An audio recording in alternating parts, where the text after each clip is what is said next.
So if you arrange the cards like this, and you ask somebody to touch a card, and they, for example, touch this card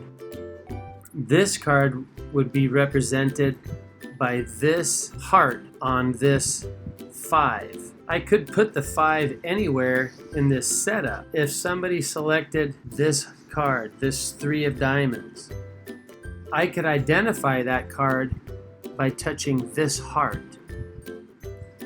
The card right here is identified by this heart. This card over here on this side is identified by this heart. This card over here on this side is identified by this heart. And of course, this card here is identified by this heart. And the center card, whichever card it is identified by this heart. So you'd have to have a partner in this card trick. So you would have your partner leave the room, and then you could ask somebody to pick a card, any card, and touch it.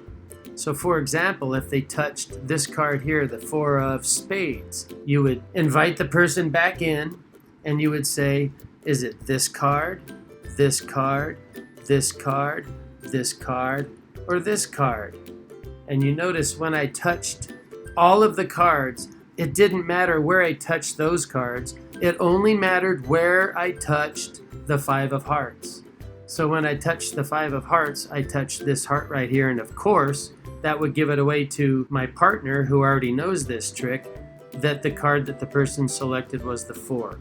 Now, I don't need to touch this card last. I could touch it first or second, it wouldn't matter. So let's say the person left the room and you asked another person to select a card, and let's say they selected the 2. I could start out with any of the cards. I could say, is it this card? Is it this card? Is it this card? Is it this card? Is it this card? It wouldn't matter, as long as when I touched this 5 that I touched the middle one, because that would represent this middle card, the 2.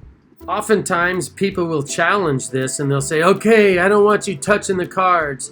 Or they'll say, okay, I'm not going to touch the card, or I'm going to pick it in my mind, and of course that's not going to work.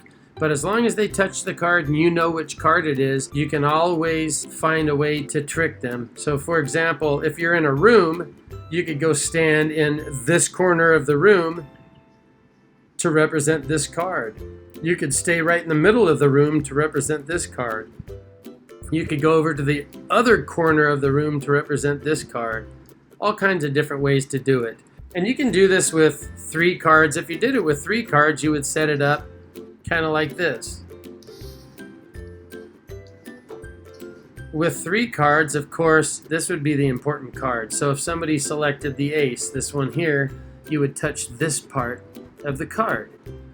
If somebody selected the 2, you would touch this part of the card. So if somebody selected the 3, of course you would touch this part of the card. So let's see if you can guess which card I'm thinking of. I'm thinking of a card. Is it this card, or this card? Of course, I'm thinking of the ace. Which card am I thinking of? This card, or this card? Of course, I'm thinking of the 2. Let's try it one more time. This card, or this card? Of course, I'm thinking of the ace.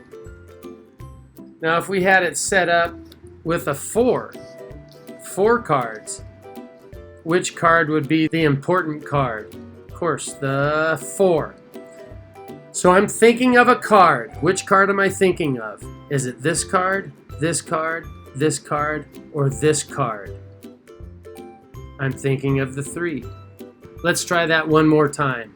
Am I thinking of this card, or this card? I'm thinking of the ace. Enjoy!